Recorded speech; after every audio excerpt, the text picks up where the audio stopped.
दोस्तों, क्या आपको पता है कि हमारे देश में दंड संहिता से संबंधित हर मिनट में 6 अपराध होते हैं। हर मिनट में 6 अपराध।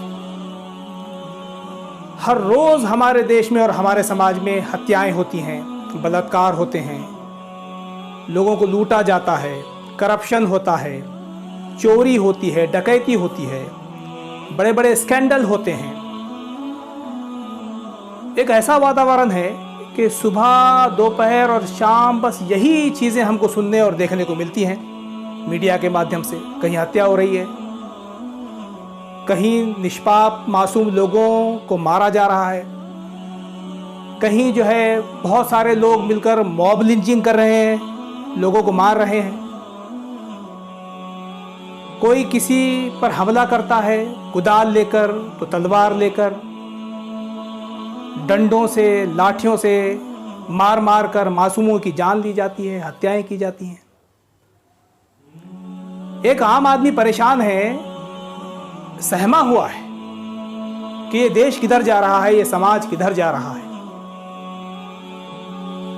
सुबह में एक आम आदमी उठता है तो वही खबरें हैं, वही न्यूज़ है, और शाम में जब थका हारा वो दिन भर की कमाई करके, रोजगार करके, मजदूरी करके घर में आता है, तब भी वही न्यूज़, वही खबरें उसका पीछा करते हुए उसके बिस्तर तक आ जाती हैं। तो ये समस्याएं और इसका ये जो अंधकार छाया हुआ है पूरे देश के अंदर, ये अराजकता, ये जंगल राज, इधर हत्या हो रही है, उधर बलात्कार हो रहा है, उधर लूटा जा रहा है, इधर चोरी हो रही है, उधर डकैती हो रही है, उधर मॉब लिंचिंग हो रही है। ये जो अंधकार है, ये अंधकार आखिर कैसे दूर होगा? इन समस्याओं का समाधान आखिर होगा कैसे? तो हम ये समझते हैं कि बहुत सारी उपाय योजना के साथ साथ जब तक एक व्यक्ति और एक समाज का संबंध हम उसके निर्मिक, उसके प्रभु, उसके ईश्वर अल्लाह से नहीं जोड़ देते, जब तक हम किसी व्यक्ति और समाज में नैतिकता निर्माण नहीं करते, जब तक हम किसी में कर्तव्य पारायणता निर्माण नहीं करते, जब तक हम लोगों को ये नहीं समझा देते कि तुम बेजवाबदार नहीं हो, तुम आज़ाद नहीं हो, तुम्हें भी कोई देखने वाला है, तुम्हारे कर्मों का भी कोई हिसाब लेने वाला है, तुम आज़ाद नहीं हो, जब तक ये नैतिकता हम लोगों में और समाज में निर्माण नहीं करते, तब तक ये अंधकार दूर नहीं होगा, ये समस्याएं दूर नहीं होंगी। तो इसके लिए बहुत ज़रूरी है कि ऐसे लोग निर्माण किए जाएं, ऐसा समाज निर्माण किया जाए जो जिसके अंदर कर्तव्य पारायणता हो, जो अपने कर्तव्यों को समझता हो, अपनी जिम्मेदारियों को समझता हो, जिसके अंदर नैतिकता हो, जिसके अंदर समाज से, देश से, लोगों से मोहब्बत हो, प्रेम हो। और अगर उससे कोई अपराध हो जाए, उससे कोई अगर पाप हो जाए, तो वो खुद अपने पाप को स्वीकार करने वाला हो, वो खुद अपने अपराध को स्वीकार करने वाला हो। ऐसी व्यवस्था पैगंबर मोहम्मद सल्लल्लाहु अलैहि वसल्लम ने अपने काल में निर्माण करके दिखाई।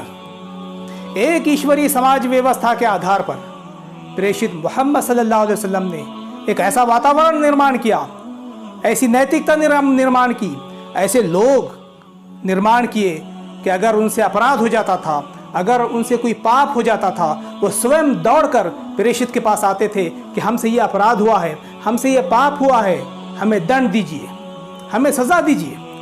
क्यों? इसलिए कि वो जानते थे कि अगर हम यहाँ इस दुनिया में किसी भी तरह की सज़ा से अगर बच गए, लेकिन वो दुनिया, वो परलोक में हम अल्लाह के प्रकोप से, नरक की अग्नि से नहीं बच सकते। यहाँ चाहे हम करप्शन करके, रिश्वत देकर अपने अपराध को छुपा लें, चाहे हम बच जाएं, लेकिन एक दुनिया ऐसी है, एक परलोक ऐसा है कि जिसमें हम नहीं बच सकते। मुझे अपने कर्मों का हिसाब वहाँ जाकर देना है।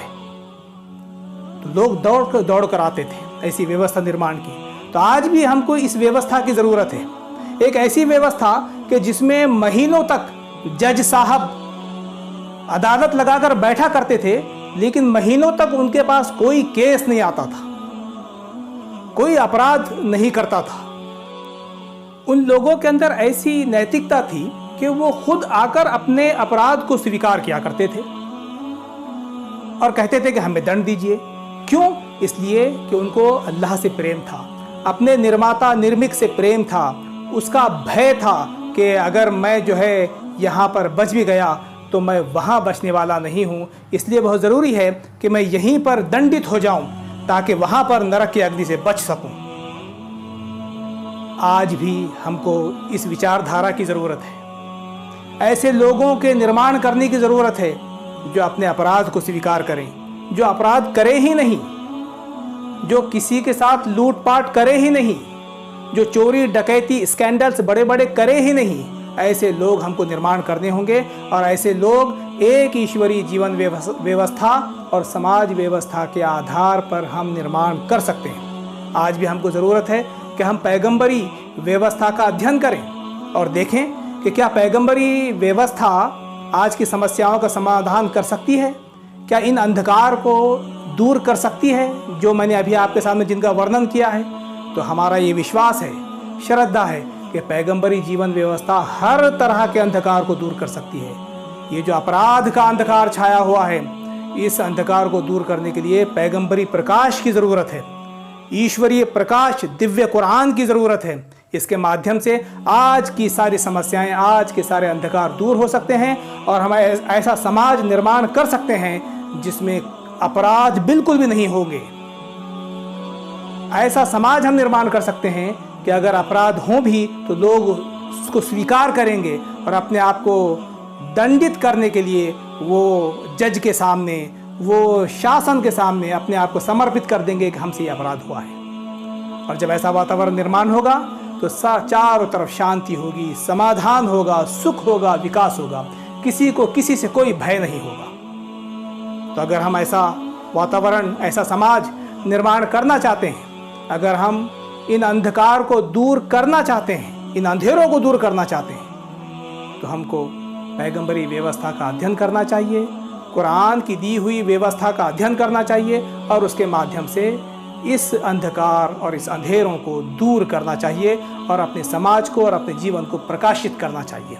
उम्मीद है आप इन बातों पर ज़रूर गौर करेंगे। बहुत बहुत शुक्रिया।